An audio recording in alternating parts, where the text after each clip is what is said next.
Everyone, welcome back to my channel Nandini's English class. আজকে আমি তোমাদের টেলস অফ চাইল্ডহুডের অ্যাক্টিভিটিগুলো করাবো। আগের 3টা ক্লাসে পরপর তোমাদের যে স্টোরির পার্টটা ছিল ওটা করিয়েছিলাম। আজকে অ্যাক্টিভিটির পার্টটা করাবো। তো প্রথমে দেখো দেওয়া আছে rearrange the following sentences in the correct order and put the numbers in the given box. বলছে সেন্টেন্সগুলো দেওয়া আছে, এগুলো রিঅ্যারেঞ্জ করতে, মানে কোন ঘটনার পরে কোন ঘটনাটা হয়েছে ওটা রিঅ্যারেঞ্জ করে এইখানে বক্সে লিখতে বলেছে, নাই তো সাজিয়ে পরপর যে ঘটনাগুলো ইনসিডেন্টগুলো যেগুলো ঘটেছে সেটা বলতে বলেছে। তো প্রথমে he meet Sofia McDonald Hesselberg in 1911. They, along with their family members, moved to Radar in 1980. Harold Dahl became a successful shipbroker and set up a farm at Cardiff. They married soon after. Harold Dahl lost his arm when he was 14. The writer's grandfather was a prosperous merchant. তো প্রথমে কি হচ্ছে, the writer's grandfather was a prosperous merchant, সমৃদ্ধশালী ব্যবসায়ী ছিলেন, এটা হবে first. তারপরে কি, Harald Dahl lost his arm he was 40, এটা হবে 2 নম্বর।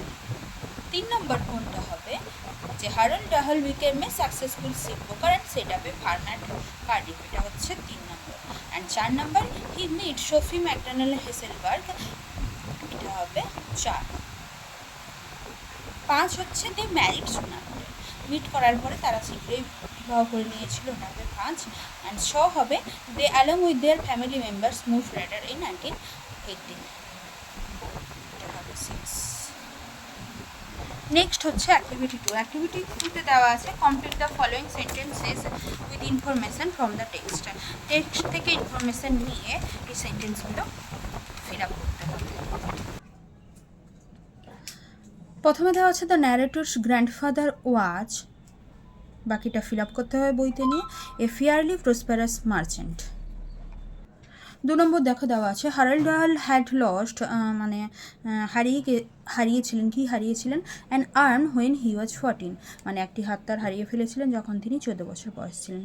3 নম্বর দেওয়া আছে ship broker is a person who, এতটা বইতে দেওয়া আছে, বাদ বাকি তোমাদের টেক্সট থেকে নিয়ে কমপ্লিট করতে হবে। কি, supplies the ship with everything it need when it's comes into port. বলছে শিপ ব্রোকার হচ্ছে এমন একজন লোক যে শিপ যখন পোর্টে আসে, বন্দরে আসে, সমস্ত কিছুই তিনি সাপ্লাই করতেন। তারপর ডির দাগে দেখো in the country mansion beside the village of Redar there were many acres of farm and woodland and a number of cottages for the staff. Next হচ্ছে অ্যাক্টিভিটি 3। অ্যাক্টিভিটি 3তে তোমাদের দেওয়া আছে একটা কোশ্চেন দেওয়া আছে। কি কোশ্চেনটা দেওয়া আছে, do you think that the narrator was happy living in the imposing mansion. বলছে তুমি কি ভাবো যে তোমার চিন্তাটাকে, তুমি কি ভাবো যে লেখক ওই যে ইম্পোসিং ম্যানশনটাই থাকতেন, ওটা মানে তিনি কি খুশি ছিলেন? হ্যাঁ, yes, I think the narrator was very happy, আমার মনে হয় লেখক খুব খুশিই ছিলেন। Having living imposing mansion since there was many acres of farm woodland, the meadows were full of milking cows and sites were full of pigs and chicken etc. বলছে সেই যে ম্যানশনটা ছিল সেখানে কি ছিল না, অনেক ক্ষেত ছিল, বন জঙ্গল ছিল, গোয়াল ভর্তি গরু ছিল, শূকর ছিল, মুরগি ছিল, সব কিছু নিয়েই তিনি ভালো সেখানে এনজয় করেছিলেন। তো আমার মনে হয় যে তিনি ওই ঘরটাতে খুব খুশি ছিলেন। নেক্সট দেখো অ্যাক্টিভিটি 4। অ্যাক্টিভিটি 4-এ দেওয়া আছে write T for true, F for false statement in the given boxes, give supporting statement for each of your answer. The narrator was the eldest child in the family. Narrator হচ্ছে সব থেকে বড় শিশু ওই পরিবারের, মানে ট্রু বা false দিতে বলেছে এবং সাপোর্টিং সেন্টেন্স দিতে বলেছে। তো প্রথমটা দেওয়া ছিল narrator was the eldest child in the family, false ছিল, কারণ বড় তাদের ছিলেন একজন, মানে ন্যারেটরের যে বড় বোন ছিলেন সে হচ্ছে স্ত্রী ছিল, সে মারা গেছিল, সে হচ্ছে সব থেকে বড় শিশু ছিল। তো সাপোর্টিং সেন্টেন্স কী হবে? In 1920 when I was still only 3, my mother's eldest child, my own sister Austri, died from appendicitis. এটা হবে supporting sentence. Astri was the favourite child of the narrator's father. True ছিল, কারণ তার বাবা অস্ট্রিকে প্রচুর পছন্দ করতেন এবং ভালোবাসতেন। তো Astri was far and away my father's favourite, এটা হচ্ছে সাপোর্টিং সেন্টেন্স। তারপরে দেখো, the narrator's father died of appendicitis. False, মানে তার বোন মানে বড় দিদি যে ছিল অস্ট্রি, সে অ্যাপেন্ডিসাইটিসে মারা গেছিল, তার বাবা নিউমোনিয়াতে মারা গেছিল। হি ওয়াজ সো ওভার, তার বাবা বলতে লেখকের বাবা, he was so overwhelmed with grief that when he himself went down with pneumonia a month or so afterwards he did not much care whether he lived or died. এটা হচ্ছে supporting statement. তারপর দেখো ডিদ্দাকে, after his father's death the narrator along with his other family members move to Llandaff. True এটা, কারণ তার বাবা মারা যাওয়ার পরে তার মা আর সন্তানদের নিয়ে ল্যান্ডেফে চলে গেছিলেন। She sold the big house and move to a smaller one a few miles away in Llandaff. এটা হবে সাপোর্টিং সেন্টেন্স। নেক্সট দেখো অ্যাক্টিভিটি 5। অ্যাক্টিভিটি 5-এ তোমাদের দেওয়া আছে অ্যান্সার দ্য ফলোয়িং কোশ্চেন, মানে এই প্রশ্নগুলোর উত্তর দিতে প্রথমটা কি দেওয়া আছে, how old was Astri when she died, মানে অস্ট্রির বয়স কত ছিল যখন সে মারা গেছিল। অস্ট্রির বয়স মাত্র 7 বছর বয়স ছিল যখন সে মারা গেছিল। অ্যান্সার কি হবে? অ্যান্সার হবে Astri was 7 years old when she died. Astri মারা গেছিল 7 বছর বয়স ছিল তখন অস্ট্রি মারা গিয়েছিল। বিদ্যাকে দেখো, why was the pneumonia a very dangerous disease. Pneumonia কেন বলছে একটা ডেঞ্জারাস ডিজিজ? আচ্ছা, pneumonia is a very dangerous disease because in those days no penicillin or any other magical antibiotic cures. বলছে তখনকার দিনে কোনো পেনিসিলিন বা প্রতিষেধক কোনো বা ম্যাজিক্যাল কোনো যে প্রতিষেধক সেটা আবিষ্কার হয়নি, তাই নিউমোনিয়াটা তখনকার দিনে একটা ডেঞ্জারাস ডিজিজই ছিল। নেক্সট দেখো সিতে কি দেওয়া আছে, what made narrator's father reluctant to fight against the disease। বলছে অ্যাকর্ডিং টু দ্য ন্যারেটরের মতে his father loved his daughter Astri very much, মানে তার বাবা অস্ট্রি মারা যাওয়ার পরে তার বাঁচার ইচ্ছাটাও চলে গেছিল। ঠিক আছে, তো ন্যারেটরের মতে বলছে অ্যাকর্ডিং টু ন্যারেটর মতে his father loved his daughter Astri very much, তার বাবা অস্ট্রিকে খুব ভালোবাসতেন। হার সাডেন ডেথ, তার হঠাৎ করে মারা যাওয়া, লেফট হিম লিটারেরি স্পিচলেস, তাকে নির্বাক করে দিয়েছিল। ফর ডে আফটার ওয়ার্স, যত দিন গেল, and this made the narrator's father reluctant to fight against the disease. যে মানুষের রোগের বিরুদ্ধে একটা প্রতিরোধ করার জন্য একটা নিজস্ব মনের বলের দরকার হয়, কিন্তু তার বাবা তার কন্যা মারা যাওয়ার পর থেকে ওই তার আশাটাই ছেড়ে দিয়েছিল। Next activity 6। অ্যাক্টিভিটি 6-এ দেওয়া আছে feel in the following chart with information from the text. বলছে ইনফরমেশন মানে টেক্সট থেকে নিয়ে করতে বলেছে। ক্রস আর ইফেক্ট দিয়েছে, কারণটা এবং প্রভাবটা কী পড়েছিল সেটা লিখতে বলেছে। তো প্রথমটা তোমাদের ইফেক্ট দেওয়া আছে, দ্য ন্যারেটর ইজ অ্যাস্টনিশড। কজটা কারণটা কী ছিল, one can remember very little about one's life before the age of 7 or 8, এটা হচ্ছে কজটা। সেকেন্ডও তোমাদের ইফেক্ট দেওয়া আছে, কজটা করতে হবে। The narrator can not picture the face of Mrs Corfield or Miss Tucker. Narrator can tell about very few things before age of 8, কজটা হচ্ছে এটা। নেক্সট দেখো কজ দেওয়া আছে, ইফেক্ট লিখতে হবে। কজটা কি দেওয়া আছে, the journeys made to or from the school were tremendously exciting। ইফেক্টটা কী ছিল, the narrator can remember this journey very clearly. এটা গেল 3 নম্বর। 4 নম্বরে হচ্ছে the motor car on the road was an event then, এটা হচ্ছে কজ দেওয়া আছে, ইফেক্টটা লিখতে হবে। It was quite safe for tiny children to go to tricycling in the centre of the highway. তো এই গেল ক্লজ আর ইফেক্ট। নেক্সট হচ্ছে তোমাদের অ্যাক্টিভিটির সাথে দেওয়া আছে answer the following question. Answer the following কোশ্চেনের প্রথম কোশ্চেনটা দেওয়া আছে তোমাদের, দেখো what was the name of the narrator's first to school. ন্যারেটরের প্রথম স্কুলের নাম কী ছিল, the name of the narrator's first school was elementary house. Second দেওয়া আছে which blurred memory does the narrator have of his early days. কোনটা মানে ঝাপসা কোন স্মৃতিটা মনে ছিল? The narrator has blurred memory of his early days sitting on the stairs and trying over and over again tie to one of his shoelaces. বলছে যে মেমোরিটা তার লেখকের মনে ছিল সেটা হচ্ছে যে লেখক সিঁড়িতে বসছেন এবং তিনি বারবার করে তার জুতোর ফেতাটা বাঁধতে চেষ্টা করছিলেন। সিট দাগে How did narrator enjoy his journey to and from school? The narrator enjoyed racing on his tricycle at enormous speed down the middle of this road with his eldest sister.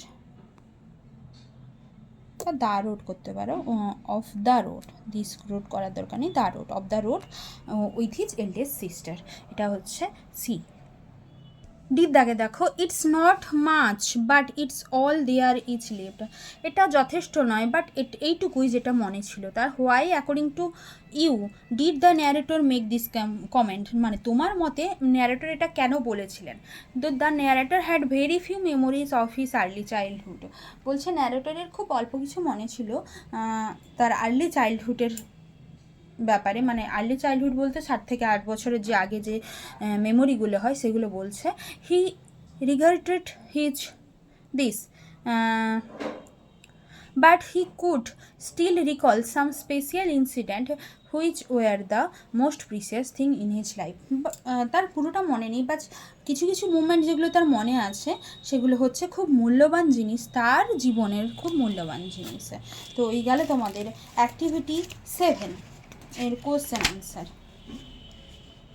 তারপরে দেখো activity এইটেতে তোমাদের দেওয়া আছে in the following সেন্টেন্সে, সেই সেন্টেন্সগুলিতে underline the verb form which show that the person denoted by the subject. বলছে in the following sentences, এই সেন্টেন্সে আন্ডারলাইন দ্য ভার্ব ফ্রম, ওই ভার্ব ফ্রমটাকে আন্ডারলাইন করতে হুইচ শো যেটা দেখায় that the person denoted by the subject does something. ঠিক আছে, মানে পার্সন ডিনোটেড বাই দ্য সাবজেক্টের দ্বারা কিছুটা কাজটা হচ্ছে, ডাজ সামথিং কিছু ঘটনাটা ঘটছে বা কাজ করছে। আর সার্কেল দ্য ভার্ব ফর্মটা সার্কেল করতে বলেছে হুইচ শো দ্যাট যেটা দেখায় যে something is done to person denoted by the subject. বলছে ব্যক্তির সঙ্গে কোনো কিছু ঘটছে, ওই সাবজেক্টের দ্বারা কোনো কিছু একটা ঘটছে। প্রথমটা কি হচ্ছে সাবজেক্ট ঘটছে, মানে সাবজেক্ট করছে ব্যাপারটা, আর এটা হচ্ছে সাবজেক্টের দ্বারা বা অন্য কিছুর দ্বারা সাবজেক্টের সঙ্গে ঘটনাটি ঘটছে, সেটাকে সার্কেল করতে বলেছে। ঠিক আছে, তো প্রথমে একটা জিনিস এখানে পড়ো দেওয়া আছে যে জিনিসটা, তো সেট 1 সেট 2 বলে তোমাদের এখানে একটা দেওয়া আছে। Read the following sets of sentence,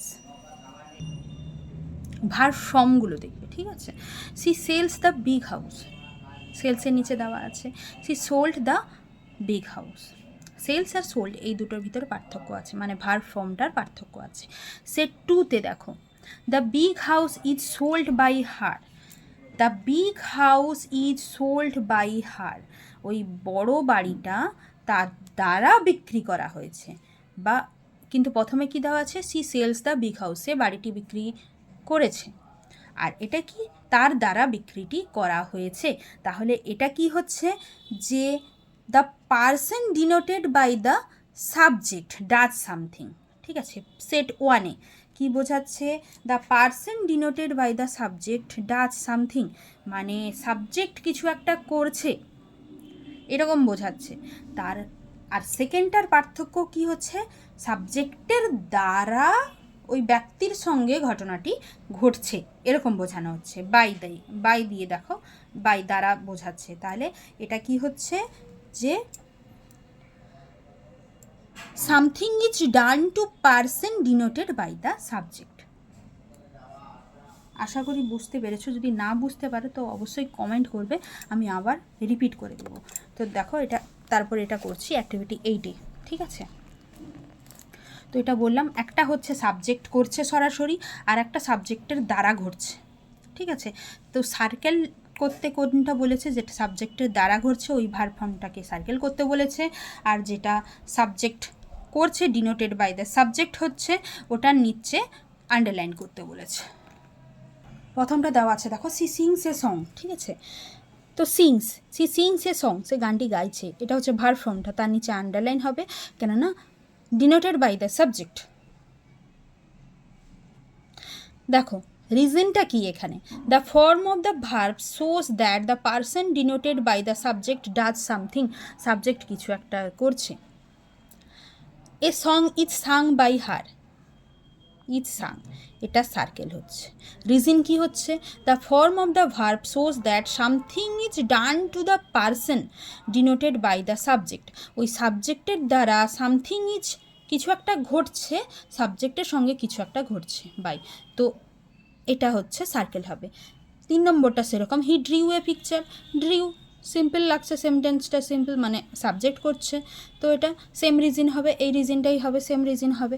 নেক্সটটা দেখো 4 নম্বর দেওয়া আছে, a picture was drawn by him, দেখো ওয়াজ ড্রন বাই হিম, তার দ্বারা আঁকা হয়েছে পিকচারটা, তো এর রিজনটা কী হবে, এই যে the form of the verb shows that something is done to the person denoted by subject, তো এটা হচ্ছে এইটুকু।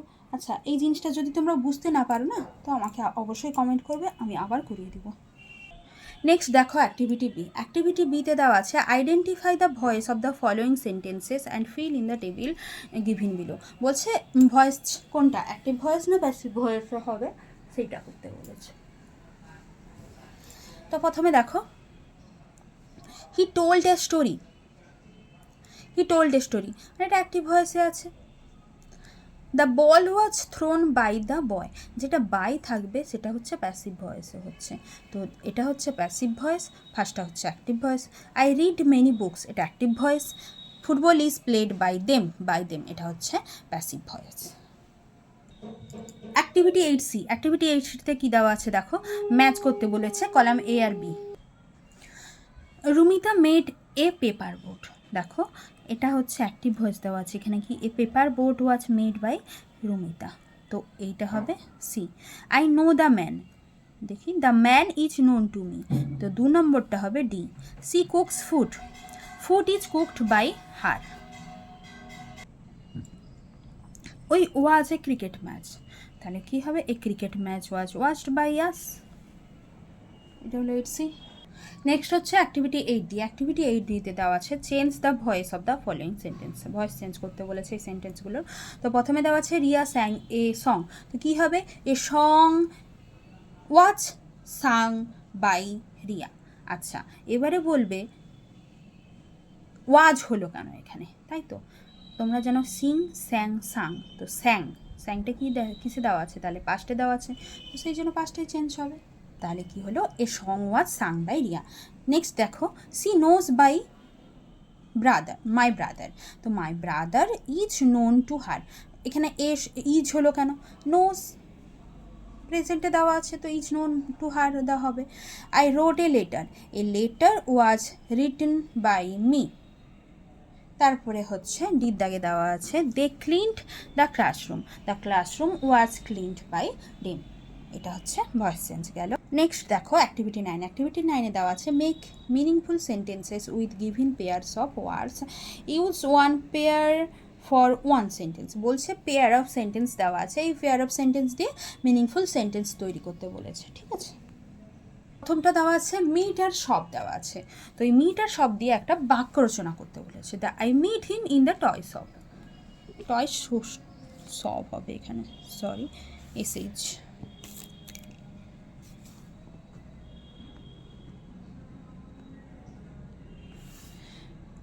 Remember days, I remember my old days. Moved place, তারপরে দেওয়া আছে I moved from that place. Fight and country দেওয়া আছে, the soldiers are fight for our country, তো এই গেল মিক্স সেন্টেন্সগুলো।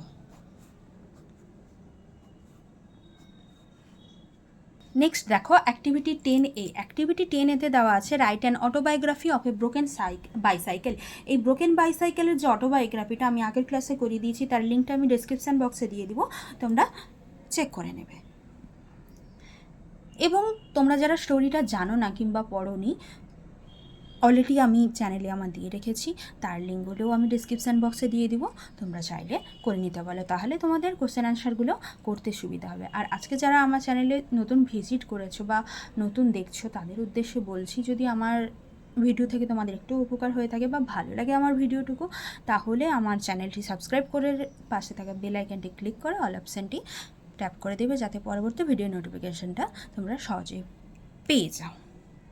তো দেখো নেক্সট কি আছে, অ্যাক্টিভিটি 10B। অ্যাক্টিভিটি 10Bতে কী দেওয়া আছে, suppose recently you had to change your place of residence. বলছে তুমি এই কিছুদিনের ভিতরে তোমার যে থাকার জায়গাটা তুমি পরিবর্তন করেছো। Write a page in your diary. বলছে তোমার ডায়েরিতে একটা পেজে লেখো অ্যাবাউট দ্য এক্সপিরিয়েন্সেস, তোমার যে তোমার এক্সপিরিয়েন্স কি of shifting from a familiar neighbour to a new place. একটা জায়গায় তুমি ছিলে, মানিয়ে গুছিয়ে কিছুদিন ছিলে, হঠাৎ করে তুমি একটা নতুন জায়গায় শিফট করেছো।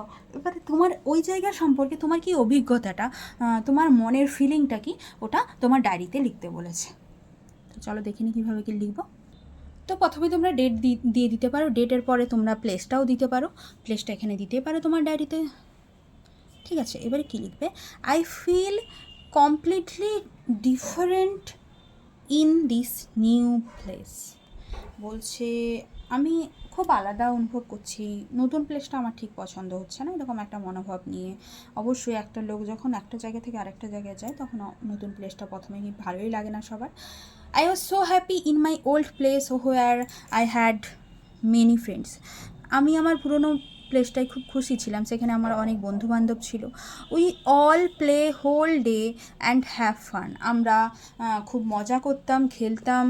But it has been 1 week since we have come to a new place. কিন্তু এক সপ্তাহ হলো আমরা একটা নতুন জায়গায় এসেছি। This new place is good and has a park and playground nearby. বলছে পাশে একটি প্লেগ্রাউন্ড আছে এবং পার্ক আছে, but I miss my old one. কিন্তু আমি আমার পুরনো জায়গাটিকে খুব মনে করি। For my father's transferable job, আমার বাবার যেহেতু ট্রান্সফারেবল কাজ, we are going to shift new place, সেই জন্য আমাদের নতুন জায়গায় আসতে হয়েছে। Firstly I did not wish to leave my old friends. বলছে আমি আমার পুরনো বন্ধুর সঙ্গে আমি যে চলে আসবো তার জন্য দেখা করতে পারিনি, বাট নাও, কিন্তু এখন we have finally shifted here, কিন্তু আমরা এখানে শিফট করে গেছি অলরেডি।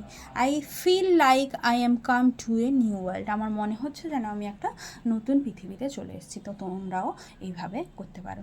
তো আজকে আমি ফুল টেলস অফ চাইল্ডহুডের ফুল অ্যাক্টিভিটিগুলো কমপ্লিট করিয়ে দিলাম। যদি কারো কোনো সমস্যা থাকে, বুঝতে অসুবিধা হয়, তো অবশ্যই কমেন্ট করতে পারো। থ্যাংক ইউ অল এতক্ষণ আমার পাশে থাকার জন্য। পরের ক্লাসে নতুন কোনো ভিডিওর সঙ্গে আবার দেখা হবে। টাটা।